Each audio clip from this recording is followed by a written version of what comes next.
तुम्हाला आज काय शिकायचंय? बी लावलं. झाड तयार होण्यासाठी पहिल्यांदा आपण काय करतो? बी लावतो. बघा इथं बी आहे, हो की नाही? मग नंतर काय झालं? काय आलं त्याला?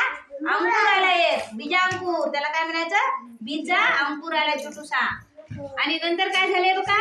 या चित्रात काय दिसायले? हा, मुळा आला आणि वर एक पान आलंय. मग इथं काय दिसायले सृष्टी?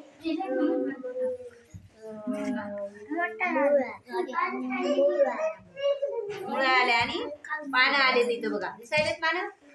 आणि मग नंतर झाड तयार झाले. बघा सगळेजण, बघा इथं बघा बी. बी दिसायली का सगळ्यांना? बी लावली. नंतर अंकुर आला तिला. नंतर एक पान आले आणि नंतर छोटे छोटे पानं आलेत आणि खाली मुळे आल्यात आणि नंतर हे मोठं झाड तयार झाले बघा. आहे की नाही? बघितले ना तुम्ही? बघा मोठं झाड आंब्याचं तयार झालं आणि त्याला फळं पण आली.